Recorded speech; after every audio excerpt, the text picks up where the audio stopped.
नमस्कार प्यारे बच्चों, विद्या सेतु केंद्रीय विद्यालय अपर कैंप देहरादून में आप सभी का स्वागत है।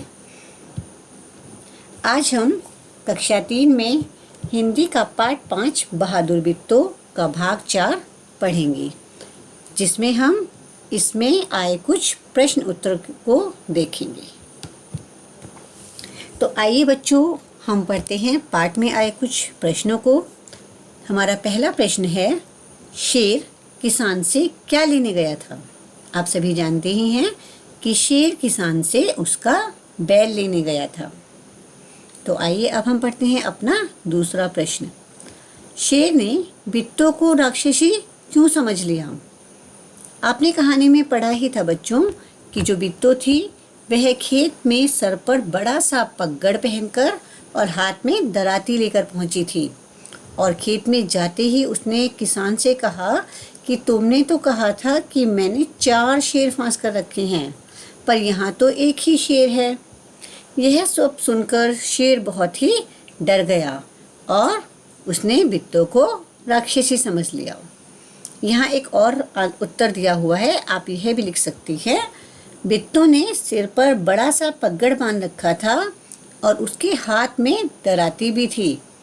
उसने किसान से कहा कि तुमने तो कहा था कि 4 शेर फांस रखे हैं, चलो नाश्ते में एक ही शेर काफ़ी है।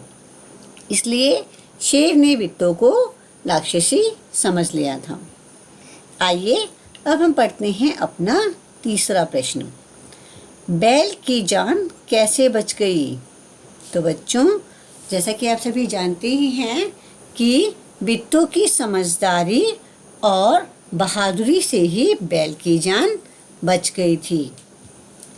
यहाँ का उत्तर भी आप लिख सकते हैं। बैल की जान बिट्टो के उपाय से बच गई। उसने धैर्य से काम लिया। शेर ने बिट्टो को 4 शेरों का नाश्ता करने वाली समझ लिया और वह भाग गया।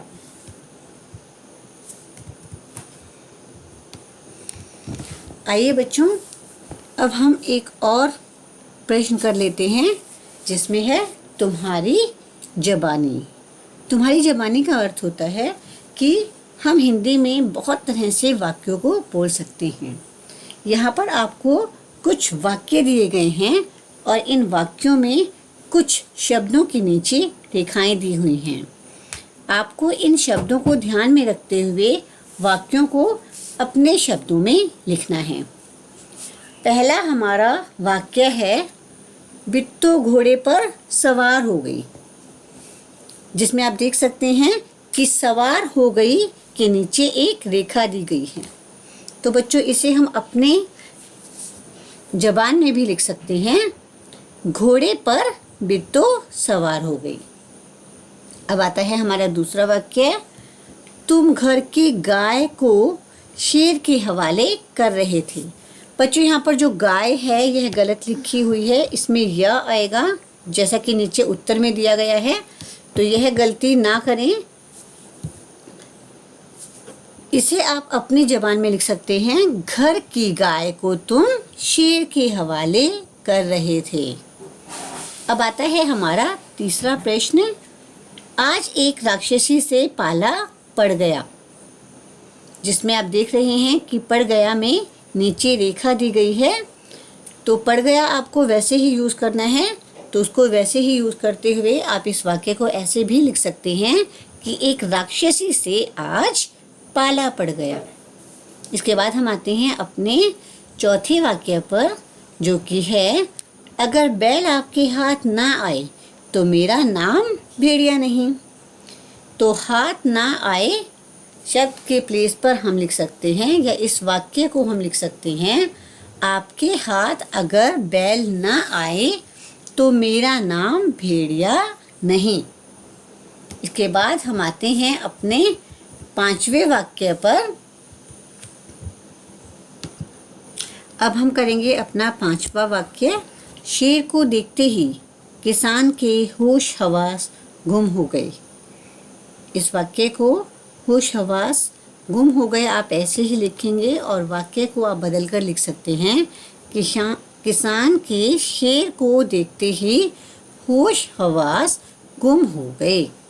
तो बच्चों, आज ये कार्य आपको अपनी नोटबुक में लिखना है व याद करना है।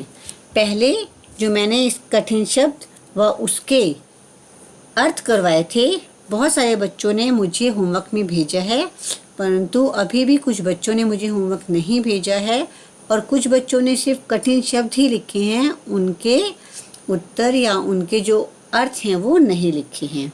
तो बच्चों, अपना काम पूरा करें और मुझे होमवर्क ग्रुप पर ज़रूर भेजें।